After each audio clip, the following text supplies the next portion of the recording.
very quickly, if someone has just first managed to get their first bit of success and money, could potentially start acting a certain way the first time they have money.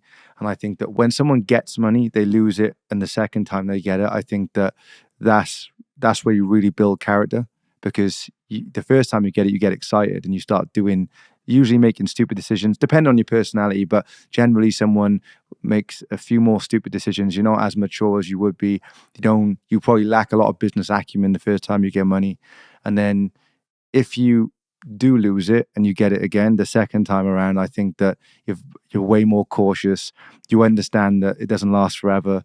And if you don't keep working hard or you don't make the right decisions, then yeah, you don't want to go back. And I think that's why failure is so important. I feel that, this sort of victimhood mentality that we're bringing into society, I don't think that's any good for anyone, because there's so much value in failure.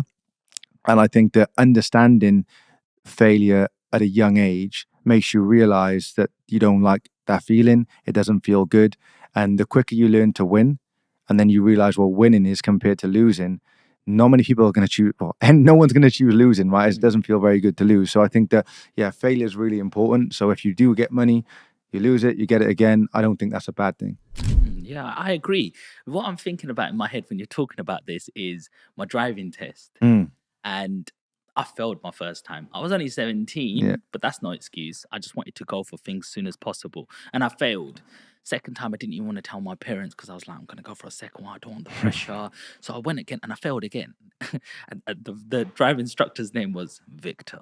It was like destined. It was Yeah, yeah. like Victor. I'm like, he sounds like someone from the Adams family or something. Yeah. And he looked like this tall guy with, deep eyes. And then I passed third time, but I believe that made me more humble Mm, passing third time, and I appreciated it so much more mm, than some of my friends. It's like, yeah, I passed first time, I'm amazing. Then 2 minutes later, they've hit their car yeah. already because they got a little bit cocky. So it kind of does make sense when you say that. Yeah, I think that if you don't remain humble or try and stay humble, life will just humble you anyway, in one way or another, and you know, it's very unlikely. We generally we fail more than we win in life anyway.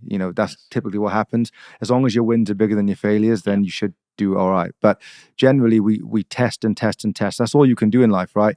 Is to keep testing and improving, like in small ways, and then eventually it compounds and you become a lot better at something. So I think that because you fail more than you win, you have to remain humble, because no matter how much you want something to work, how much time and effort goes into it, no matter how hard you work, sometimes things just don't go your way. So I think it's important to stay humble anyway, because life will definitely humble you if you don't. Yeah. One of my mentors first told me is the quicker you fail, the better, because you're going to start learning as quick as possible. Do you know what I mean? You've hit a hurdle. The last thing you want is earn 1 million and then do your failure. You want to do it while you're in your first 100,000, 10,000 sort of bracket first. So that sort of makes sense. I want to take a year out completely, Mhm. turn my phone off, Wow. and just be like, look, I want to go see the NASCAR lines. I want to climb Machu Picchu. I want to go and see Angkor Wat. I want to go around all the world and see all the different wonders and explore. Yeah, well, that's almost like a reward as well for you, for Yeah. all your hard work and what you've built. And then it's like, hey, now I'm ready for a little bit of me time and sort of discover a few things that might want to make me happy for a whole year. Like, that's Mm, beautiful to hear. My granddad always said that, Sean, we're only here for a holiday. Think of mm. how long the world's been around. Think about, how long we're actually here for. We're just here for a holiday. We come here for a blip and gone. So enjoy the journey, like work hard, help as many people as you can, and the happiness comes on the back of that. Part of the art of getting is giving. When you Yeah. give to somebody, you always receive something along the way. It has to happen. Is part of that energy.